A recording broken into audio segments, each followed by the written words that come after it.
Hello friends, welcome. If you're new here, I'm Kelly from Knitswag, and most Sunday nights, half of the Sunday nights, we get together and we talk about number knitting. Some of you might be new here from either the Blocked show that I did with Neil or the show and tell show that I did with Billy Toy. And so if you're new, welcome. We're going to be talking all about Number Knitting by Virginia Woods Bellamy. It's the original modular knitting book, and it's awesome. I have one of the only 5,000 copies printed. There are a few available out in the wild. I know of one currently on Thrift Books for $280. And so the link, and it's been there for like a good month, and the link to that is below if you're interested and you feel like splurging. So glad that you're here. We've got lots to talk about. I had to take last Sunday off because it was Thanksgiving, and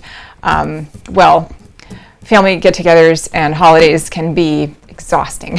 So last Sunday I took a break, but I'm back this Sunday. I'm like, bright-eyed and bushy-tailed, and I've got lots of energy today. So thanks for joining me. Okay, so there's links to a whole bunch of stuff down in the description. In the show notes, there's links to the Ravelry group and to the number knitting book on Thrift Books, maybe on Amazon, I forget. I made a whole ebook for it, and there's a link to that in the notes as well. So we don't just talk about modular knitting here. That's kind of like the thing that number knitting is most known for, but we also delve into like all the historical interesting details of Virginia Woods Bellamy and her life. And I have been finding out some very cool stuff. So I've been doing all sorts of, historical research and newspaper clippings and, magazine articles and searching through Wikipedia, like all this stuff for almost a year now. And I clip it and I save it and I put it in folders. And then like 6 months later, sometimes I'll stumble across something and I'll be like, oh my gosh,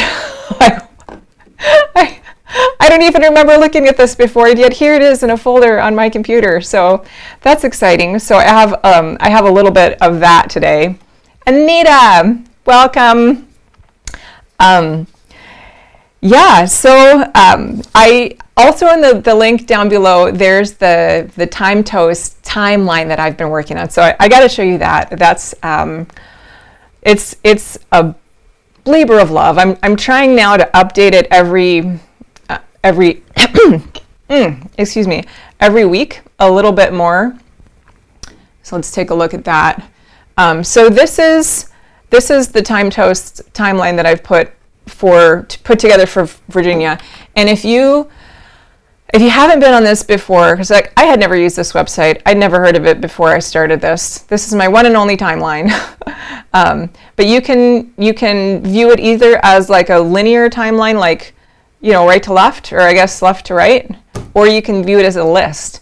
And so I've been trying to add pictures of the things that when I find something new about Virginia and it's got like a magazine article or a newspaper article or something associated with it. And so new this week that I added was another operetta that she did called the Runaway Song. So I added a picture of the interior of that. And I also added, so I found in, let me back up. So another thing that I found this week that I didn't even know that I had, we know that Virginia's articles, her knitting methods were published in McCall's Needlework magazine, and so I've been collecting these, and there should be a link down in the description to like my whole collection that I've put together, and I'm scanning them. I'm like 3/4 of the way through scanning this one. Life has been a little hectic for me lately, so I kind of got sidetracked. But we know that her work is featured in here. So like she's on page 6, number knitting is on page 6. And I think I've showed you all this before, but there's another thing that is worthwhile. So this is number knitting pamphlet number 1, and I actually have this is like the details about number knitting pamphlet number 1, and I was able to obtain this. I don't know if I mentioned it last time, but this picture isn't in the original, the actual pamphlet. It's only here. But what I found this week that was really interesting is that this, McCall didn't just put out the needlework catalog. Actually, it's called McCall Needlework, Knitting, and Crocheting. I think of this as a magazine. Like, wouldn't you? I don't think of this as a book because it's, it's soft cover and it's, it's magazine. But in my archival folders of random clippings about Virginia, I found one that I didn't know that I had, and it was McCall's magazine, which is different than McCall's Needlework magazine. So McCall's magazine was like short stories and lots of advertisement. It wasn't instruction about handcraft. It was a women's magazine, and so all the kinds of things that you would think would be in a 1940s women's magazine. There's like hair combs and let me view this as a page display 2 up. I think that'll work better. And then we're gonna go, yeah, that's right. And so it's advertising deodorant and perfume and beauty supplies, and there's like a lot of emphasis on like being sexy and kissing, which is, I think, hysterical. I mean, like, women are women and men are men, so that's probably been around forever. But like there's just so much of it compared to modern magazines. I wouldn't even know because I don't read women's magazines. So maybe like, men and women like, pawing at each other. Maybe that's just like normal, and maybe it's just stylized different than it was in the 40s. Anyway, so there's all this advertisement toward women, face creams and pantyhose and all that stuff, which is lovely. But then, oh, here it is. It's very, very subtle. Maybe I'll just do view page 1 up. There we go. Here it says, here at last, the new McCall Needlework book, and it has a picture of the book. And I think, do I even have that one here? I do. Oh my gosh, look at this. Dum-ba-da-da. Okay, so let's do, that's a little easier to see. So this is the one that they were advertising, and so this this magazine was McCall's, this was 1946 issue 10, so this would have come out in October, and it had a companion magazine of McCall's Needlework book. So this one was McCall's magazine, and this was the McCall's Needlework book that came out at the same time, or roughly the same time. And so here in the magazine, it was advertising this book. And it says, 96-page crowded with things you'll love to make. The brand new winter issue of McCall Needlework emphasizes a big, just what they need selection of knitting for men, for teenagers, and for in-betweeners, and for yourself. There's a planned for you winter vacation wardrobe of luscious dawn to dusk hand knits, plus the 3rd set of Mrs. Bellamy's number knitting designs. And then it goes on for a couple more paragraphs about all the other stuff that's in that particular issue, and you could clip it out, and you could get a subscription for a year for, 2 years, 4 issues for $1.40, and or 35 cents for one single issue. Anyway, I didn't know that I had that magazine, or like I didn't know that I had that PDF that advertised that, and they had a similar one for the year before, advertising her, I think it was number knitting pamphlet number 1. Yeah, here it is. So here it says, Your treasure chest of handiwork, the new McCall needlework book. See, it said they called it a book, but it's a magazine. Anyway, 15 pages of stunning hand knits for the whole family, a tuck-in blouse for mother, sparkling date sweaters, yada yada. This issue introduces Mrs. Bellamy's number knitting. Fascinating to do from charts, just squares, rectangles joined in smart designs. More coming. And then here is the cover picture, which I have right here. And this particular issue is, for some reason, it was really hard to find. And this one was like, it's in tatters. It is rough. But so far, only one page, I think page like 37 or something, one page has got like a coupon clipped out of it. Maybe it's page 27. But anyway, it's like, it's not in great shape at all. But that's okay. It's got all the pages. It just doesn't, yeah, see, here's the coupon that got clipped. You can see it a little bit better there. So whoever had this magazine, they wanted to buy the Knitting Knacks gold mine of information for experienced knitters, a step-by-step guide for beginners, an illustrated encyclopedia of information on knitting, a book you'll want to keep handy all the time. So I'm very curious to try and track down this book because I've never heard of this book. Yeah, and I think maybe that was because it was put out by a yarn company as opposed to like a publishing house. Because I have an old Columbia yarn book from the 30s. I can tell it's from the 30s because of the styles that they're wearing, but like the 30s predates ISBN numbers, but like I don't know that publications put out by yarn companies as opposed to like publishing houses, I don't know that they would have gone through like the copyright, registration with the US Copyright Office. I'm not sure. Of course I need to look into that because like, why not, right? Why not? I have nothing better to do. Maura Mishi B, hey, welcome. Yeah, so back to, that was a little tangent. Back to the time toast. And so I added both of those McCall's advertisements to McCall's magazine advertisements to the time toast, as well as the copyright registration for number knitting. Here we go.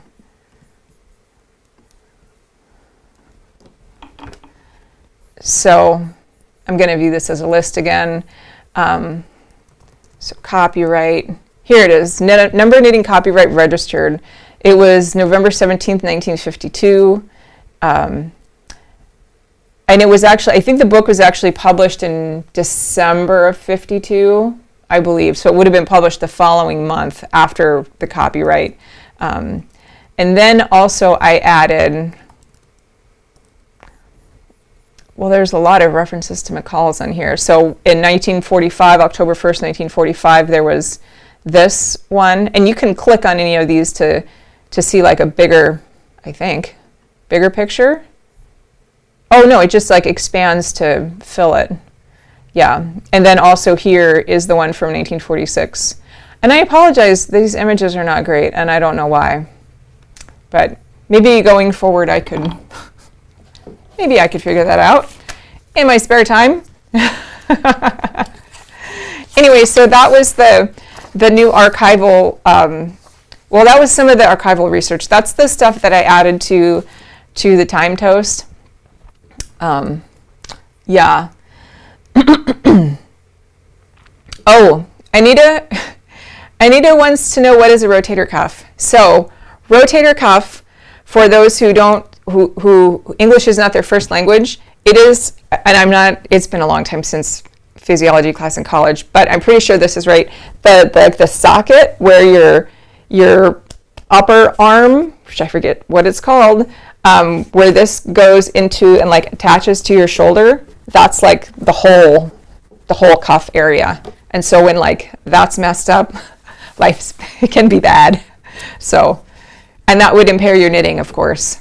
So you don't want to have a torn rotator cuff because then you can't knit. Okay, so another thing that I found recently, I had talked a couple of weeks ago about this book. This is called Fairy Rose, and this was a children's operetta that Virginia did with her cousin Eliza, and who is like Juilliard trained, or her teacher was Juilliard trained, or something, I forget.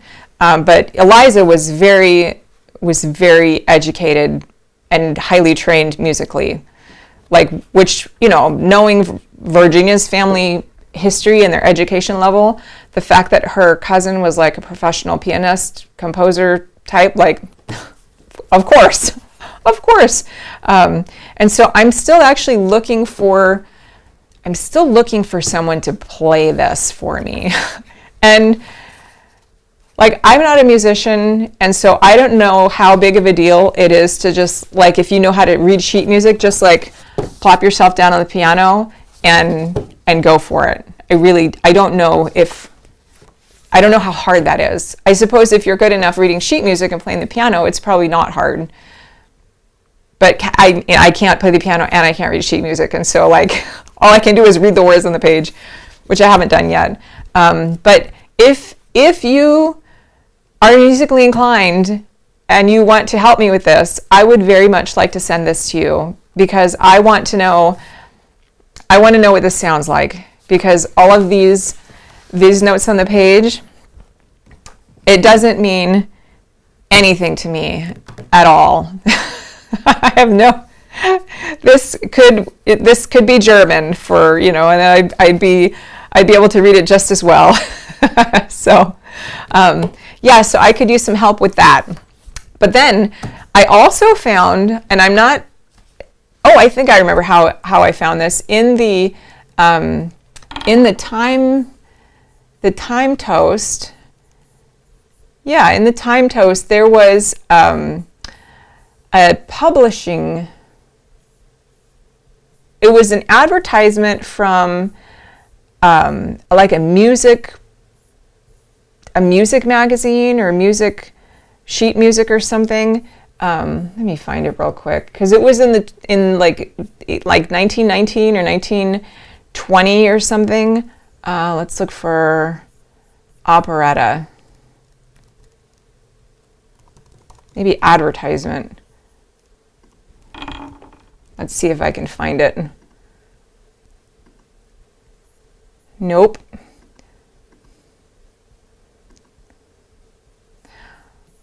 I forget where it was, but there was an advertisement in a music magazine for these two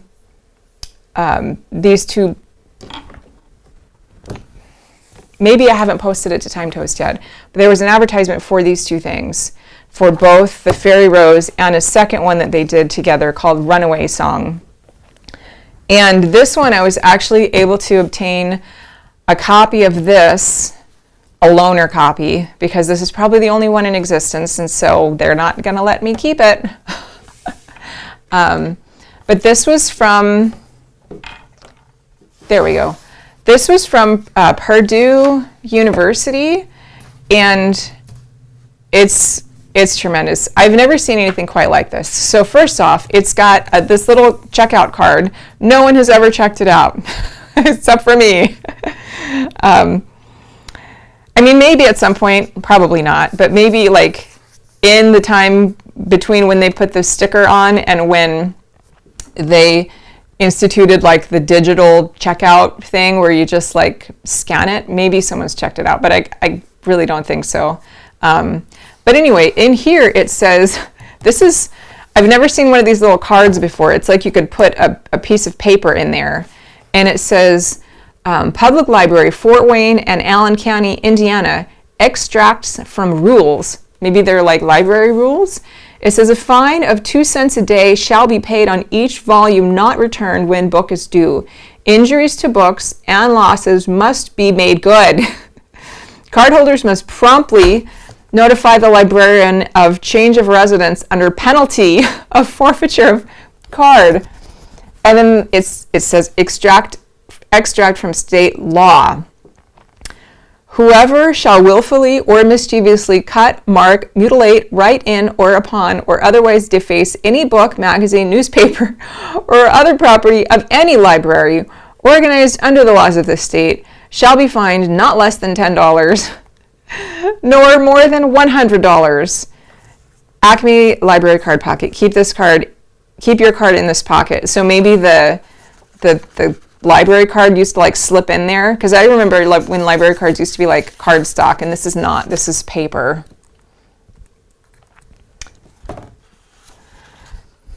Bob, hey Bob.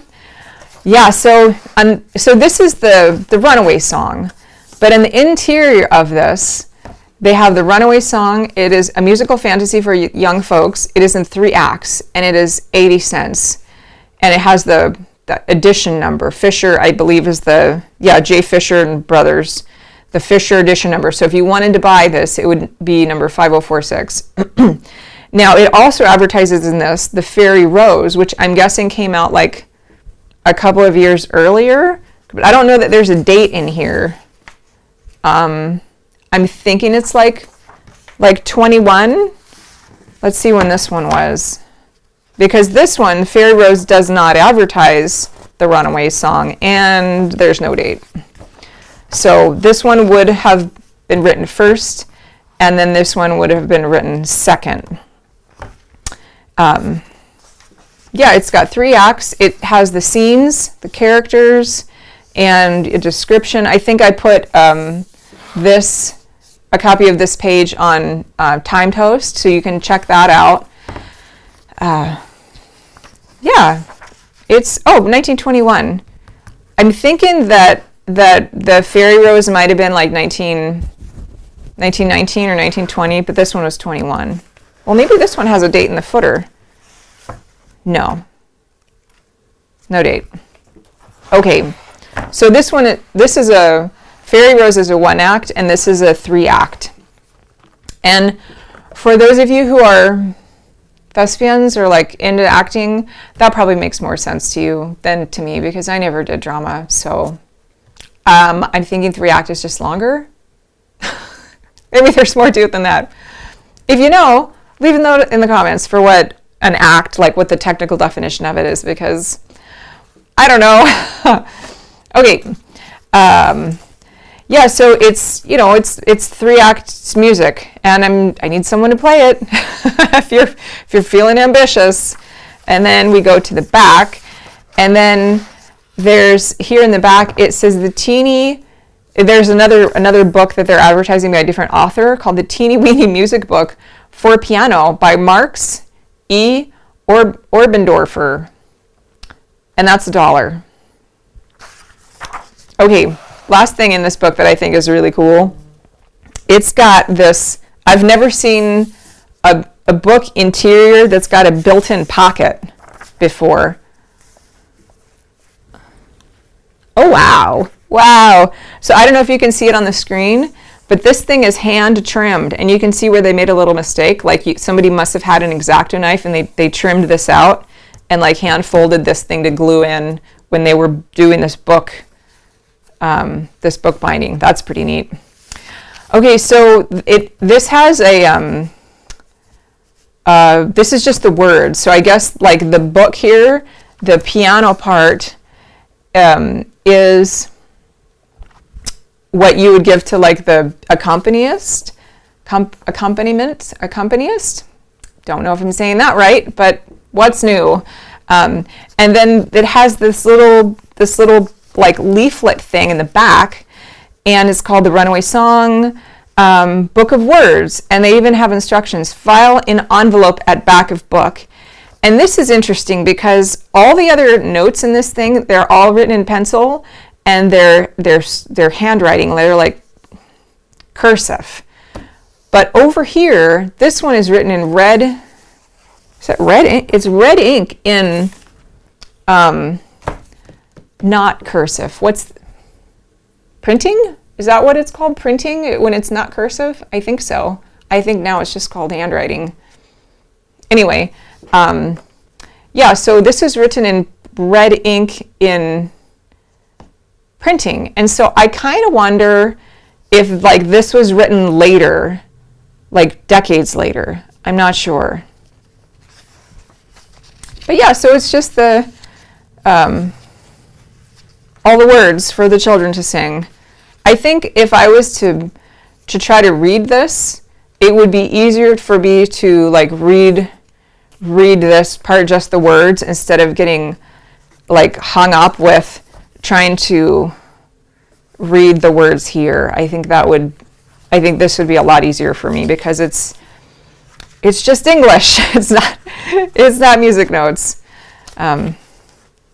Yeah. So, oh my gosh, it's got a little graphic. That is super cool. Can you guys see that very well? It's small. Let's try this. How about that? Can you see that better? It's a cute little graphic. It is a boy like leaping into the clouds, and there's a church in the background and a castle, and there's trees and lakes and a river, and I love it. Love it. So anyway, this is my latest find this week from Purdue University. Thank you, Purdue. I promise I'll return it. I don't know if you guys ever do interlibrary loans, but they have, nowadays, they come, hopefully, some universities will put a sticker on antique books, and I'm like, oh, you're killing me. Like, don't put stickers on antiques because you'll peel the binding off. But anyway, so this one came with like a piece of paper like wrapped around and folded, and it was folded and taped very tight so you could like slip it off. But they had taped it so tight, like they obviously didn't want it to be taken off. And there's like these, notes on front and back, the inside that says, do not remove this label. And I'm like, but I need to for the show. Anyway, I'll just put the piece of Scotch tape back like it was, and no one will be the wiser. Oh, Neil. Hey, Neil. I can read music a little, but not good at playing. The top bar of each group is for the voice. The bottom two is the piano. Oh, I never would have known that. Okay, well, that makes sense because the words are up here at the top line. And so the singers would do this one, and then the piano player would do these ones. Okay, well, I just learned something. Thanks, Neil. Yeah. So if you want, I haven't scanned this one yet, but of course I will, because, I have to give it back. Yeah, I own this one. I bought this on Etsy, and I still scanned it. So, but I'll scan this in the next couple weeks, sometime between now and Christmas, because I think I have to have it back by Christmas. Anyhow, like I don't have enough to scan. I've got 600 pages of McCalls on the desk next to me, underneath in my drawers that I need to scan. Okay, so that's Virginia's operettas. I have one more that I don't think I've showed you all yet. It's called the Never Lonely Child. Let me see if I can find that real quick. No, I'll do that another time, but my computer finder is acting up, and so I can't access my files right now. All right, so more information about Virginia. So we've talked a bit about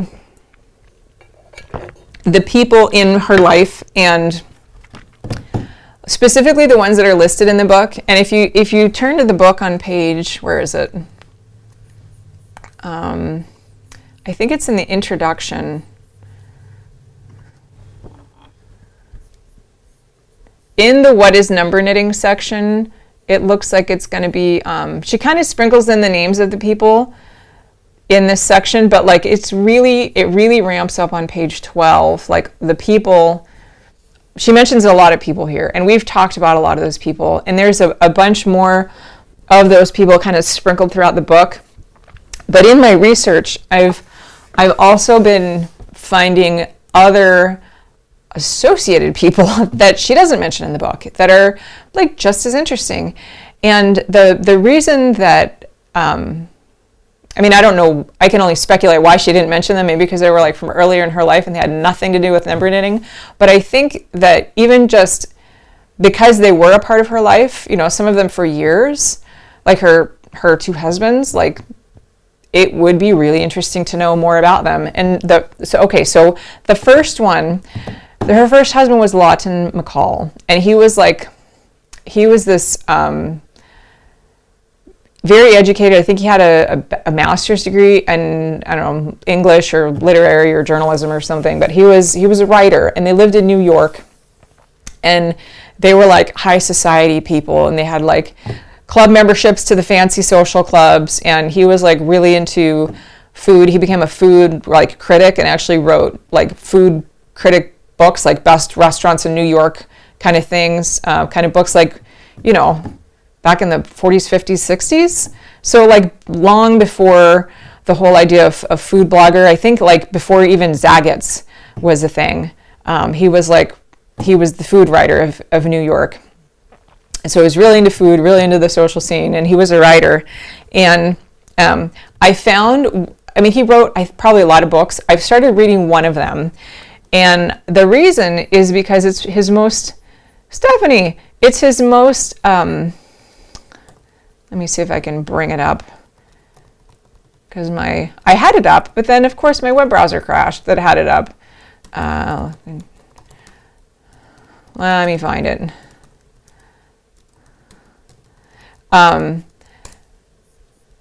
Here we go. Okay, so this book is called Bizarre, and it's an interesting read. You know, it's kind of a dated style, but it's like a whole series of short stories, and the link to this is down in the description. It's like a series of short stories, and he takes really like utterly mundane things, and he'll write about them and like give them character. And like he has a whole short story, several pages long, all about buttons, like the button on your shirt, and like the button's interaction with the dry cleaner, and how the button is attached to you and it'll never go away. It's like your best friend. Like, and he does that with a lot of different topics, and it's just like, it's interesting. Some are more interesting than others, but it's just like, it's bizarre. It's bizarre. But, and some of them, like he mentions his family in there, and a few of them, I think I'm like halfway through, and that's really what I'm searching for. Like I'm not really interested in buttons, and I'm not interested in like the stains on his clothes. I'm not like super interested in like, you know, a lot of the stuff he wrote about, but like there's some things in there where he specifically mentioned his son, and he mentioned that he lived on the 7th floor of an apartment building, and he mentions his wife. He didn't mention her name. Actually, the whole book is dedicated to her. Yeah.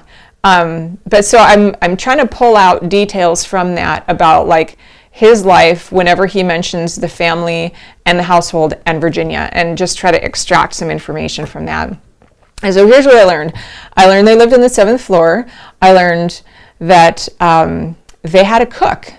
They did have a cook, and that particular detail came about because he was talking about the awful wedding presents that people and family in his life gave him, and what in the world are you supposed to do with these awful wedding presents, like the stuffed owl from Uncle Leroy, and like the really ugly, you know, lamp from, you know, the aunt or whatever, and you can't just like get rid of them, because whenever those people come to visit, they're gonna like wonder where their beautiful gift is that they loved so much. And so he talked about these two creepy owls with yellow eyes, and how they couldn't find a suitable place for them in the home. And so he asked his wife, you know, can we put them in your room? They had separate rooms. I mean, maybe that was normal. She said no. And so he asked the cook, can we put them in your room? And she said no. And it's like, oh, that's interesting. So they had separate rooms. He had a cook. He had some ugly furniture that he had no way of like politely getting rid of because, you know, family. Yeah. And they lived in I think a small apartment, which is probably typical for New York. I mean, I don't know what the square footage is, but, you know, it's probably small. And so he had these things that were just taking up space that he didn't know what to do with. And one of them he mentioned was Virginia had apparently won a piano. He said it was a mission-style piano, and she won it at a guessing game contest. And she was very proud of it, that she won this piano. And it was probably from, let's see, I'll just do a search for mission style piano to see what comes up.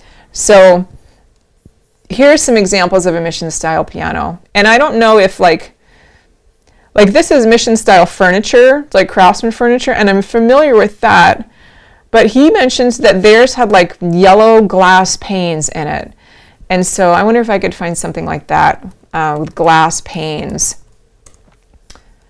Yeah, so it might have been something like this that they had, and she had won that in a contest. Now, I haven't yet been able to have, like, obtain any information anywhere that Virginia played piano. I mean, she had a piano, and her cousin played piano. It wouldn't surprise me if she did play piano, because she was, like, you know, in the musical and arts scene and did operettas and all that. So I would imagine she probably did, but I haven't found anything that says that. I think it was a lot more common back then that people just played piano, and it was just like such a normal part of life, like you wouldn't even bother mentioning it. Like when I go about in my daily conversation of interacting with people, I don't mention that like I knit or I run. It's just like breathing, you know? And so I wonder if maybe there's no mention of her playing piano because it was just like part of what she did. Or maybe she didn't play piano. Maybe she just owned a piano, which I've been in that same situation. I was gifted an antique piano once. And it had a broken soundboard and I couldn't play piano. But anyway, there it sat in the entryway for a decade until I left for college. Yeah, so I'm piecing together more about Virginia's life in, you know, before all the publications with number knitting, McCalls and all that, just to like find out like what her day-to-day life was. And I don't know how far I'll get, but like even these little bits that I'm finding is pretty cool. I like that. I do wonder though, like they had a cook. Did she cook? I've wondered about that because Virginia was one of, I think, 11 children, and her dad was in the ministry, and they were very educated, but I just don't. Pastors generally, probably back then, they don't generally get paid very much. When there was when Virginia's father planted the church, his church in like, I don't know, 1920 or 22 or something. Even today on the church website, it says he worked for 6 months at the church without getting paid. And I'm like, that sounds about right. And so like, I wonder, you know, Virginia was a pastor's kid, one of 11, but very educated. But then she got married and moved into like Manhattan, New York high society with all the like the social clubs. Like, what was that like? Like, was it just a continuation of, you know, the cultured life that she grew up in? Or was it like, I don't know, I'll probably never know. But these are the things I wonder about. Rose, hey Rose. Yeah. So and some of the times when I find these little tidbits, like I found the detail about the social clubs. I was on, you know, as I'm going to sleep at night, I'm on, you know, Wikipedia, you know, researching people, and I found this reference to like who's who in America, I don't know when, 1925 or something, and it referenced Lawton McCall and his wife, Virginia Woods McCall, and their son. And And I'm like, oh, this is good. I should save this. And I sometimes remember to screenshot it, sometimes I don't, but then I'll like text myself the link to the Wikipedia. And so I've got, in text messages to myself, I've got all these Wikipedia articles, and then they just get lost and I forget about them. So I haven't actually, like, I don't have screenshots of a lot of this just because, I did it when I was half asleep. Anyway, another fun thing that I saw in that book by Lawton McCall, he has a whole story all about learning how to drive. And you'd think, like, I think in normal, like when I was a kid, if, a lot of kids, for it was their rite of passage when they turned 16, they could go get their driver's license and, hopefully not die. But I think it's older, like the kids wait much older now to get their license, even though they still can get it when they're 16. But the whole idea of driver's licenses, it took a while to become a thing. So I don't know if you know this, I'd never thought about it before. So the car was invented, I'm not sure, I haven't researched that, but Henry Ford comes out with his cars, and these, fledgling auto manufacturers come out with their cars, and they sell them at the car dealership, right? There's no licenses required, there's no training courses required, but they're selling people cars. And so what, like, how do you learn how to drive? Like, to me, it's like the same way you'd learn how to sew. You go to the sewing machine dealer, or you'd go to a family friend or a family member, and they would teach you. And so back when Virginia and her husband were living in New York, cars were like new, and people, I don't know when the Model A or the Model T came out with Henry Ford, but like people could finally afford cars. And so they would buy them with no training, except with a buddy, and then they just go for it. And so Lawton McCall has a whole chapter in his book all about learning how to drive. And he said, all you have to do is read the signs on the road, and they'll tell you how to drive. Like if it says, sharp curve, or, embankment ahead or whatever, you should know how to respond appropriately. And all you have to do is read the signs, and that's how you learn how to drive. And I was like, wowzers, I guess they had to start somewhere, but the idea of not having instruction, I guess any new industry is like that. With anything, people don't start out with courses, they start out with technology and users, and then they just, they figure it out from there. Rose says in the late 1800s or the early 1900s, the car was invented. That's what I was thinking. And I was researching the driver's license rules in New York, and it's wild, y'all.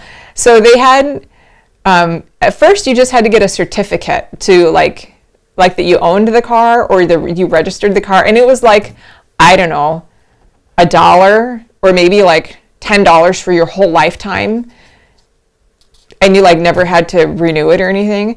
And then they started coming up with license plates, and it was the license plate was your the first two letters were the first your initials, and then some other numbers after that.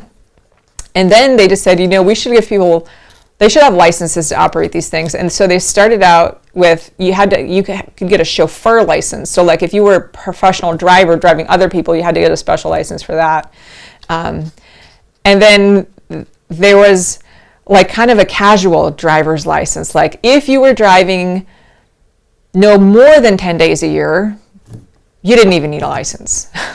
But if you were driving over 10 days a year, you'd have to get a license.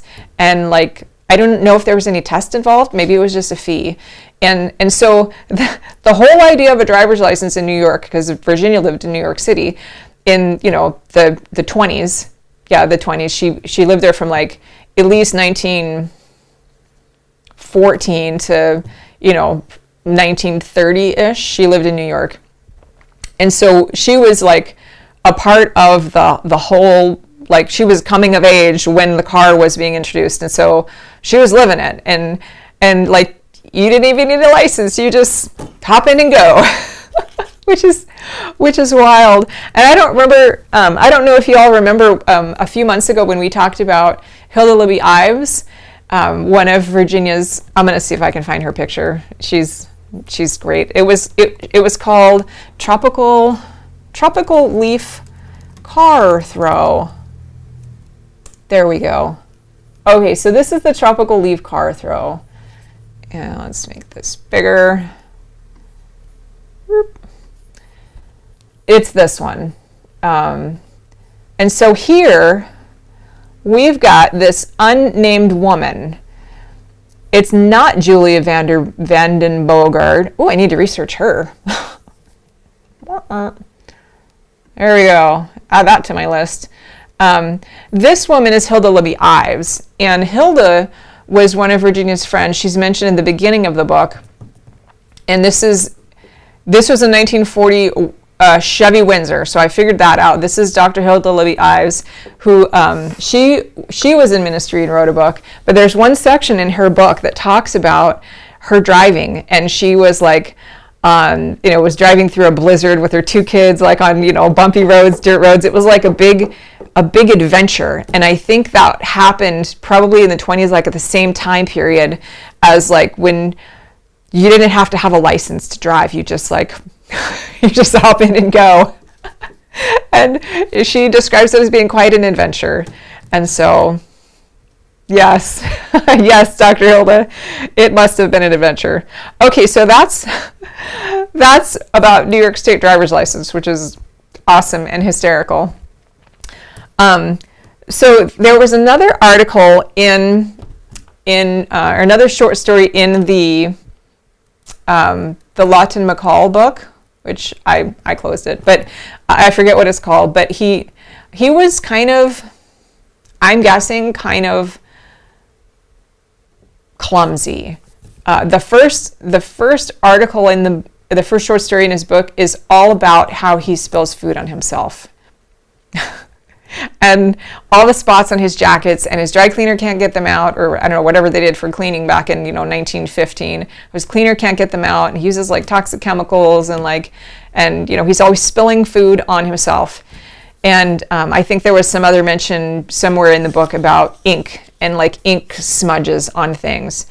And so that got me thinking about ink, because if you in the different, like the Bride's Encyclopedia and the different McCall's magazines we've looked at, there's always advertisements for cleaning products, and like I could probably find one here in, I don't know, a minute. There's going to be advertisements for cleaning products about how to like get rid of, I don't know, blood and ink and all kinds of things that you need to do. Those sorts of tips were usually in something like this. Let's zoom in. Each of the McCall's needlework books had a section in it called the Women's Hint Exchange, and the women would send in like cleaning ideas and how to repurpose things. Here's one. Have you an old-fashioned black stove? Here's how to give it a new shine with black stove paste. And there's just all kinds of tips on cleaning stuff. And so it got me thinking about ink. Like I can only think of like maybe one time in my life where I had ink stains on something that I couldn't get out. And it's because I put a ballpoint pen, it was like in my pocket, and I put it in the washer and dryer, and that was it. Like the jacket was ruined. But like ink stains aren't something that modern people really have to deal with. Like, have you ever had an ink stain on something other than a ballpoint pen in the washing machine? I haven't. That I don't think I have. It's not really something that I need to concern myself with when I'm doing my laundry, but it was back then. And I think I figured out the reason. So in the time that Lawton was writing his book, so it would have been about 1920, they had to do, because he wrote a whole short story all about like the nib of a pen and dunking it in the inkwell and writing, and how it like smudged everything, and like the ink, the little pen nubby thing broke apart, and it was like a disaster. And so the whole idea of writing, like they still had to do the, with the feather or the, the ink pen, and then do the calligraphy by hand. They had to, load up the pen each time with the ink. And, and the technology for ballpoint pens, it didn't get introduced until 1945. So it was patented in, I think, the 1800s by somebody, but it actually didn't get rolled out like into America until I think it was 1945 when the ballpoint pen was actually introduced in a department store, and the people went mad for it. A ballpoint pen was the equivalent of $180 for a single ballpoint pen, and they sold like 50,000 in a week, which is wild. So Morris said men used to have pocket protectors. Yes, I remember that because I think I had a chemistry professor in college that had one. So the ink wouldn't ruin the shirt pockets. That's right. I had forgotten about the pocket protectors. Yeah, and they even had to come up with a new type of ink. They used the inventor of it. He partnered up with his brother or his buddy who was a dentist and a chemist, and they like modified newspaper printing ink, because like if you print a newspaper or a magazine, it like doesn't smudge and it dries really fast, and so they modified that formula and they used that in the ballpoint pens. So in all of Virginia's early years, she did not have ballpoint pens. She had to do like the dunk method. I'm sure there's a more technical term.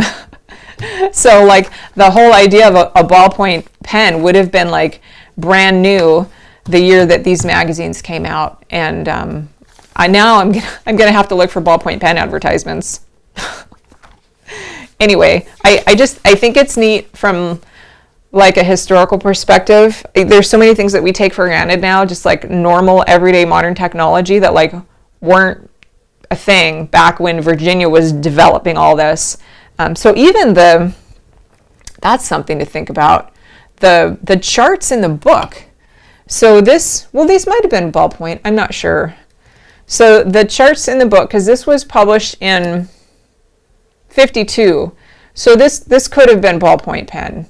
I don't know that it was, but it would make sense if it was, if these charts were done with a ballpoint pen. But sometimes the charts are like really thick, like the lines in them are really thick, and other times they're like much lighter. And so I haven't really been able to rectify that in my mind, like why some of the charts are the lines are super thick and others the lines are not very thick. Maybe it just had to do with how hard she pressed. See, like these lines, because there's no diagonals, but like the thickness of the lines here, it almost gets, it's just like barely thicker than the grid lines on the paper.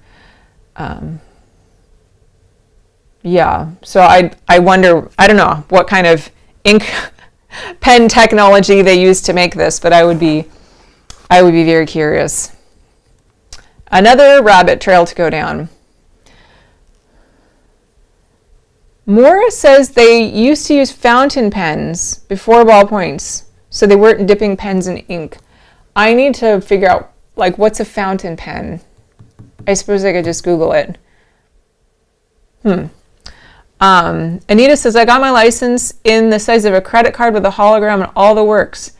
There are 17 different licenses. Oh, wow. You have car, moped, scooter. Nice. Tractor. That's awesome. Fountain pens are more fraud resistant. Oh, fraud resistant ink soaks into the paper and is hard to get out. Oh, interesting. And the Schaefer Pen Company produced cartridge pens in the 50s. Huh.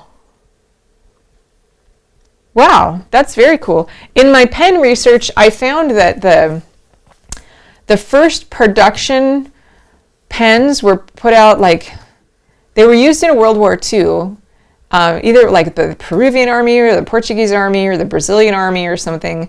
And they sent these pens, they used the ballpoint pens, they sent them up like for the people doing planes, working on the planes, like while they're flying, they could use the pen because I guess with the gravity and the pressure change, the old style pens wouldn't work, but the ballpoint pens would. And so the first, industrial use of these things was in the war effort by a military.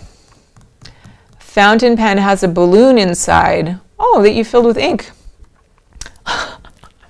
I'm learning so much. Oh, wow. It just reminds me how little I know about everything.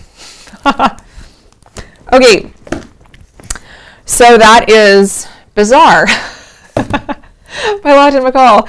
And when I find more tidbits, goodies, I will definitely share them with you because I'm about halfway through.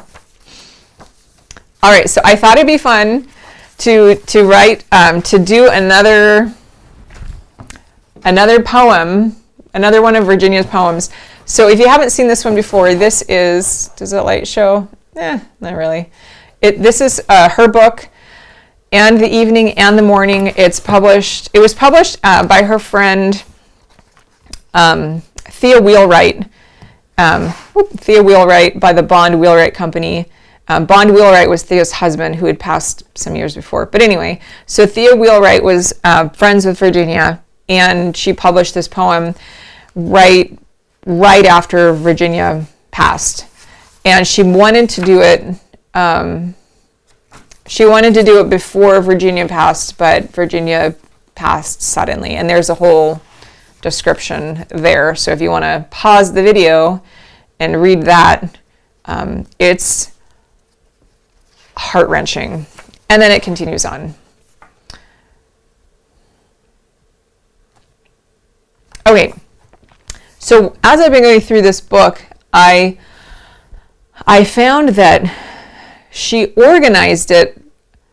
It seems to me like she organized it a bit by the calendar.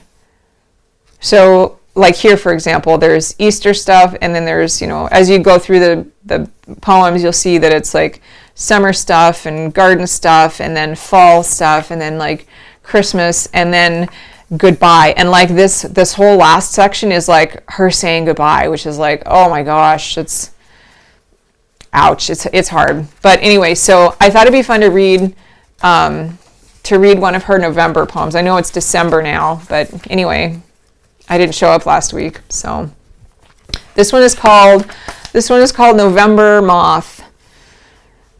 Wings were folded back erect and flat together, slanting sharp in line. Design was dusty black-flecked gold, moth shaped like a harp.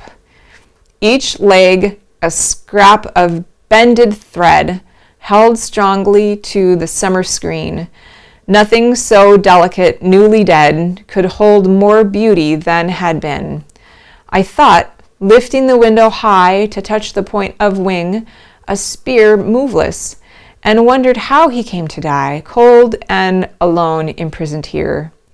Yet saw by morning in the sun he had moved up again, but higher up, on wings perishing, had flown to wings' inevitable stop. Well, the fact that she could write emotionally about a moth, like, they die and they collect in the light fixtures, but she writes so touchingly about all of God's creatures, including the bugs. And I've never met a person like that before. So thank you, Virginia, for November Moth. All right. What is up next? We are going to talk about, let's talk about our the whips and finished objects. So I don't know if you all noticed this. I was in my office recently, and it's getting increasingly cluttered, disorganized. oh well. It's productive though, and that's what's really important. It's not about how pretty it is. And so I was just like clearing up the mess of knitting needles and yarn and knitting bags and projects, and just like trying to straighten and make myself feel better about working in that space. And I opened up this knitting bag and I was like, oh my gosh, there's a whole sweater in there. It's this one. And so apparently I had knit this maybe over the summer, and it was too short and it would like fall off. And so I added this little like center thing.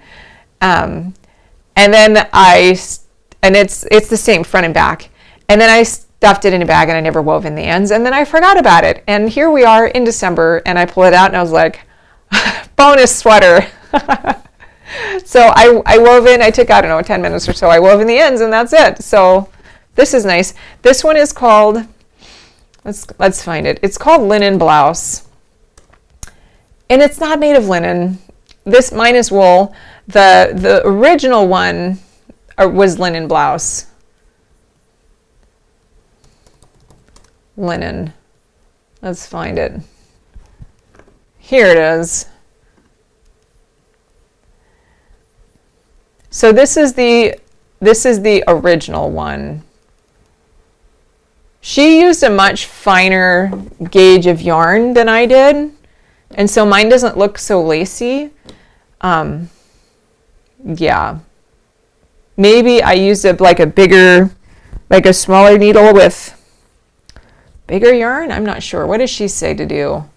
She says you're supposed to knit number 10 needles to a gauge of 4 stitches to the inch. So you use finger and weight yarn and number 10 needles. And then you switch to number 7 needles and work 5 stitches to the inch. Let's see, 1, 2, yeah, that's about right. Mine is more, maybe mine is more lofty than hers. I'm not sure. Anyway, this is the one that I'm wearing, and I added an extra, like, let me see if I can draw it for you. Here's my comments. There we go. I added like an extra thing right here to kind of make it not so loose. Yeah, so mine's kind of like that. Just to like tighten up the neckline a little bit so that it didn't fall down so much. So that's what I did. Even though I finished knitting it months ago, I never finished weaving in the ends, and so now I'm going to call it a finished object.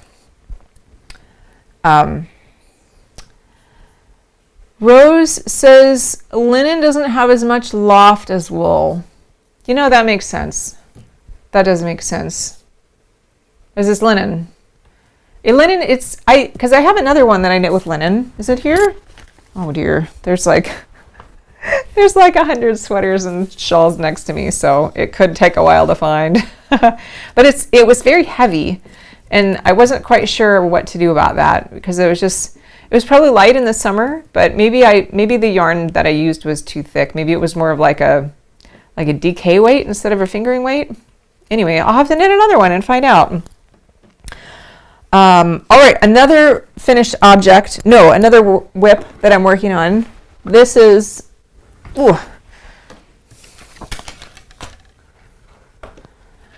This is new. So I made a whole bunch of those roundabout hats, and we'll talk about that in a few minutes, but I've knit 9 of them, and I kept trying to like keep going. And then like the color combinations and the needle combinations, I just was like, yeah, it was like enough to keep my hands busy, but I was not like, the last 2 I haven't been super enthused about, and so I decided to just give myself a break from that since I've knit 9 and just try something new. And so that's what I'm doing.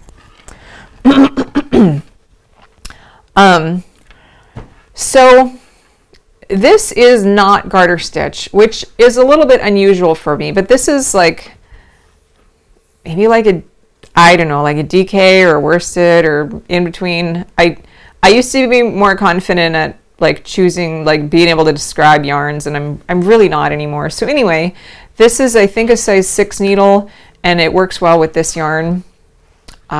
So I'm going with it. So it's probably a DK. So this looks a lot like Entrelac, but it is not. And so the way that I constructed this is similar to the way that the excuse me, there's a blanket in Virginia's book called Baby Blanket, which is not descriptive at all. But basically, you just take one. Well, I'll just show you. That will make more sense, because me trying to describe it with hand motions is not.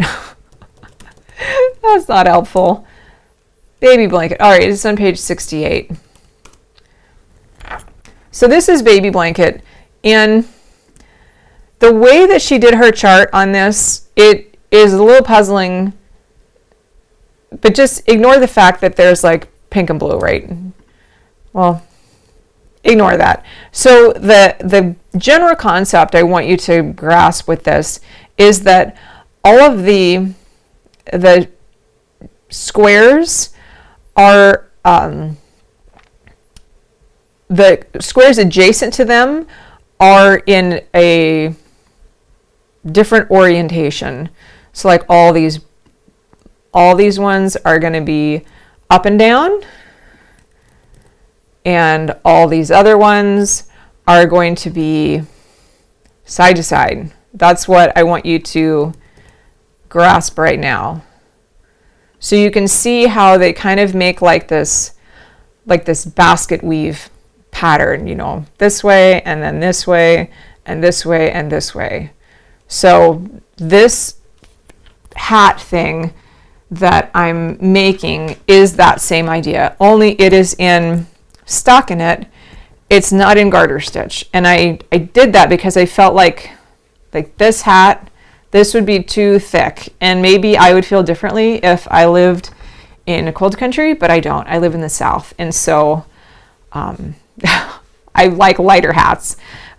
Anyway, so with garter stitch, normally what you do is you cast on 10, and then you would, well, in this case 8, but you cast on 8, and then you would knit 8 ridges, which is 16 rows, and you just repeat that up and over. But because the stockinette, the proportions are different between stockinette and garter stitch, what I did is I cast on 8, and then I worked either 10 or 11 rows, and then I would bind off, and then I would pick up, and then I would work 10 or 11 rows, probably 10 rows, and then I would cast on, and I would join every so often here. And so sometimes I have to join like every row, and then sometimes I have to join like twice in one row, both in the front and the back. And so it's not difficult, but it's not like as tidy as the garter stitch with the 1-to-1 ratio of ridges to stitches. But that's okay. I don't mind it. So I'm on row, I've done 3 rows of this now. I think at this point I'm going to start, instead of starting with 8 stitches up, yeah, I have 8. Instead of starting with 8, the next row I think I'm going to change that to 7 and just start making my next row smaller, and it's just start to get a taper. So I'm thinking I might need like two more rows here. So maybe this one will be like 6 and the next one will be 4. So I'll have a nice taper. And I'm thinking for the bottom here, I'm just going to do I really like a folded brim, with a 1x1 rib. So I'll probably decrease my needle size and do that, because I think that'll be nice. Just because I needed to change, because nine hats of the same pattern is a lot. Are any of you knitting the roundabout hat with me, or is it just me? I know Anita knit one. I'll bring up all of them so you can see. I think, oh no, I've knit 10. So remember a couple weeks ago when I had that crazy pink hat? It was like pink and purple, and it had tassels on it, and I was like, no adult woman would want to wear this because it's ridiculous. Well, I was wrong. I was wrong. So a friend of mine, her coworker was just diagnosed with breast cancer, and the way that she deals with it, she's going to chemo, and she said she likes to go to chemo and wear a pink cowboy hat with sequins all over it, and like sequined cowgirl boots, and like like crazy pink and glitter. And that little pink hat that I made was like pink and purple, and it had that crazy tassel, and it had gold thread running through the yarn. And so anyway, that hat is, it went to this lovely woman who is battling breast cancer right now, who is like sassy and has attitude and likes really outlandish clothing. So it made it to the right home. Yeah. So let's see what I made next in my latest test, because I think I've showed you a lot of these. This is one of my first ones before I figured out to put another triangle in there. But I got, I think, 1, 2, like 4 or 5 preemie hats. This is like probably like a kid size hat. It's pretty, it's a little small for me. And then I have another, I did a green one. I decided to add a tassel on this. That's fun. I wish, in my other hat that I made, that crazy pink one, I think I had 6 of these things. So I kind of wish I had made more tassels, like a more crazy tassel, but that's okay. So there's that one. And then I decided to do like a lace weight one. And in 2 different colors, because this one is in 2 different colors, but they're like pretty close together. It's actually 3. So there's the purple, this like speckled, and then this other like darker yarn. But this is all superwash. I feel comfortable giving this to anyone. Now I have this one, and I really don't know who I don't know who I could trust with this, because it's like kid sized. Like a 7-year-old would fit this really well. But this is alpaca. No, this is llama. This is llama, expensive llama yarn, and this yarn is wool. It's it was like a Knit Picks like lace or something. It's lace weight yarn, and it's hand dyed by me. And there is nothing about this that is machine washable. So, like, I love knitting with non-superwash yarn. However, I don't know who I can trust with it. If I gift this thing, like all of these things next to me, like, I feel like I need to vet the people that I give them to. Like, that's a lot of responsibility for someone that's never worked with delicate like garments, that doesn't know how to do anything other than throw it in the washing machine, which I guess is most people. And maybe I'm not giving the average adult enough credit, but I just don't know who to give this hat to, because this is a kid hat and it's very, very luxury, and kids lose things. I'm an adult and I lose things. And so if you're 7, they're definitely going to lose things, and then, you know, drop it in the mud, and then mom would like throw it in the washer, right? What do I do with this? What do I do with this? Do any of you have kids or grandkids that need a luxury hat that you'll take care of for them? Because I will send this to you. Because I don't know what to do with all my hand knits. They just keep piling up. I love them. I treasure them. They're my, you know, my giant collection next to me. They're all my lovelies. But there was a time a few years ago when I had like such a vast collection. I decided just to box them up, send them like en masse to a ministry, and just, you know, pray, just like, dear God, please let them not shrink these in the wash. Like,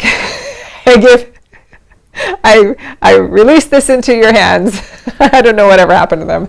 They probably got shrunk in the wash. But anyway, if you have ideas about how to deal with that, let me know. I've thought about making like little tags to put on there, because I've seen some cute ones on Etsy that say, don't you dare hand wash, or no, don't you dare, you know, put me in the washer, hand wash only, like make little custom leather tags to put on. I could do that, because I have a laser engraver now. So anyway, because if I just write the instructions like on a note card that accompanies this, they're just going to throw the note card away. It's like, it needs to be physically attached to the object. You know, I guess that's why like manufacturers put the label inside. yeah, I should make myself some tags.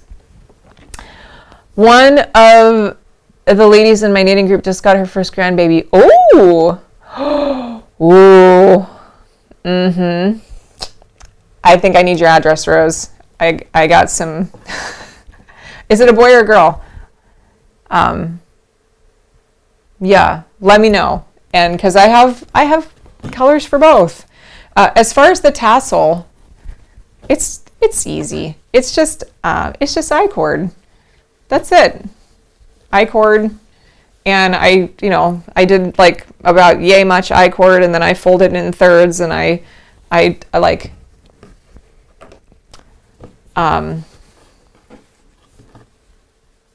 secured it, just like wound the yarn around like where I folded it, and I just stitched it on, and then I like wound it around there, and then I tucked it in. At one point, these like two of these were connected, because I folded it, it was like one big I-cord, and so I just snipped it, and I like unraveled just I don't know, an inch or so, and I just like secured the stitches and stuffed the ends in. So it's not really a pattern, it's just I-cord with it like secured right there and there. That's all.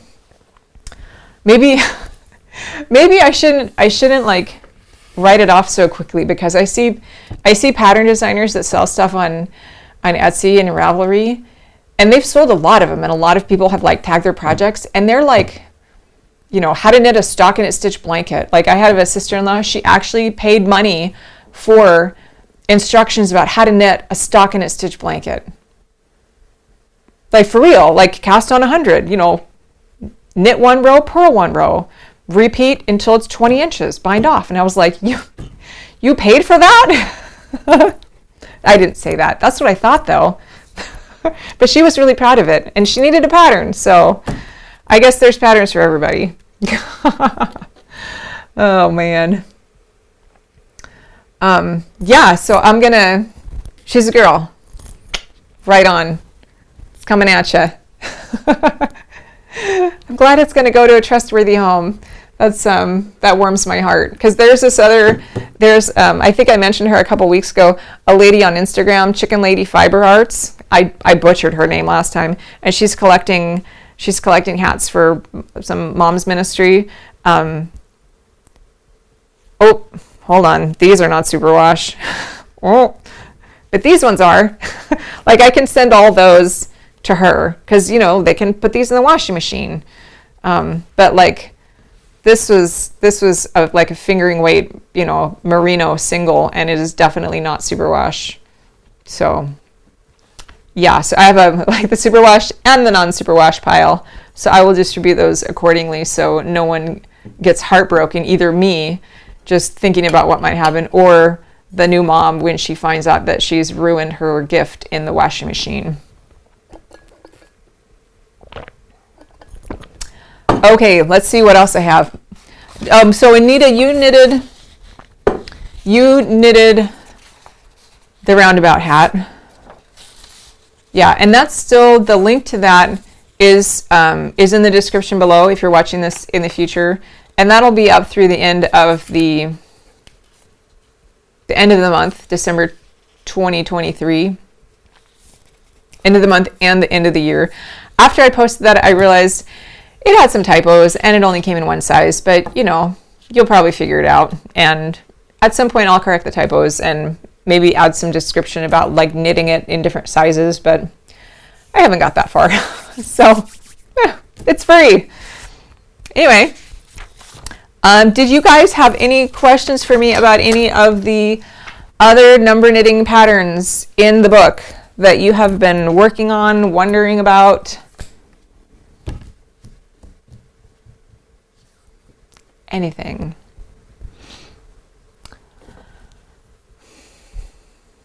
I will tell you while I'm waiting for the chat to catch up, one more funny story that I just remembered in the Bizarre book by Lawton McCall, Virginia's first husband. He was talking about, it was in that short story all about the wedding gifts that he got that he doesn't know what to do with, they can't get rid of because people will come and like criticize him when they come visit. And he talked about the ugly furniture that was Victorian style that was from their grandparents' era.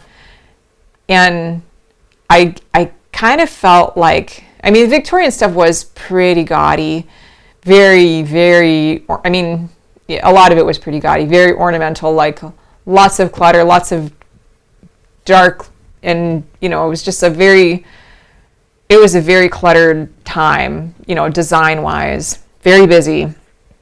And the way he spoke with such disdain about Victorian era furniture, it kind of reminded me of the way that my generation, you know, people in their 40s, maybe 50s, but definitely in the 40s, the way that we feel about stuff from the 70s. Like, you know, our grandparents had like everybody's grandparents had the yellow and green, you know, velour floral sofa, or the red plastic sofa with like the flower print embossed into it, and like all the colonial revival, you know, furniture, and like the big boxy, you know, coffee tables from Sears Roebuck, and like that was my childhood. And it was, you know, I thought it was so tacky and dated, and it's coming back. Like young people now, they're seeking out, you know, gold velvet armchairs, and I'm like, really? Why? But anyway, in honor of that, and, you know, our disdain for the fashions and the design trends of our youth, like around the time that we were born, that's why, another reason I wore this green sweater today, because this is like 1970s green. Like, I think every family had a sofa this color. And also, I brought out my gold necklace. Well, it looks like gold. It's not, but anyway, it was like $20. But like green and gold was so 70s, and I decided, you know, if it's back, so like why not go for it? All right. You dread when your gauge doesn't match the pattern. Right? So this little thing, you know, as I do, I estimated. I knit about 3 rows, and I was like, that looks like about 6 stitches to the inch. And so I cast on the number of stitches that I needed for my head, and I went for it. And it was a lovely knit. I really enjoyed this. But then I put it on, and my husband was like, that looks ridiculous. Like he says so often about my hats. Anyway, but then I thought, you know, this would be actually the perfect hat to wear like under a snowboarding helmet, because we're going skiing or snowboarding or something in February, and this is like, there's no brim, it's just like a single layer. It could be perfect. I mean, by itself it's a little small, but like under a helmet it would be perfect, because it really doesn't have any thickness, because it's lace weight. Yeah. Anyway, I don't even know where I was going with that. Oh, my gauge was off, because I guessed wrong, as I do. What cast on do you recommend for the roundabout hat? For all number knitting projects, almost without exception, I really have gravitated toward a crochet cast on. It makes for a nice chain stitch edge, and it has and it matches the side stitches. I'll demo that real quick in case somebody is watching this later and they don't know what I'm talking about. I have a whole video on this, but like, I'm here, I've got my needles, might as well.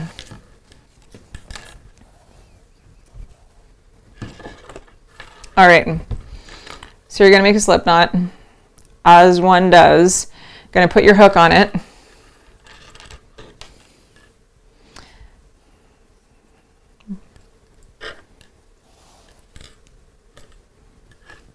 And then you grab the loose end of your yarn, and you wrap it around the needle and then draw through a loop onto the crochet hook. And then you do it again. Put the yarn, the working yarn behind the needle, and then just pull through a loop. Repeat ad infinitum, however many that you need. And then when you're done, you just put that last loop on your hook. And it makes for a really, it makes for a lovely little matching chain. And it will perfectly match your bind off too. Yeah, so that's what I like to do. Anita says, my grandparents had that sofa. A family member just gave it to Salvation Army and it sold right away. Yes, yes. Yes, we had gold. They were either gold rockers or gold velvet, like armchair things. And back in the 90s, at some point, like the early 90s, we took them to a swap meet, and they sold right away, and to a church. And we're like, really? Even back then. But I don't know, maybe they're like collector's items now. Probably. I don't get it. But, people are putting in gold fixtures in their house, and so like, okay. Yeah.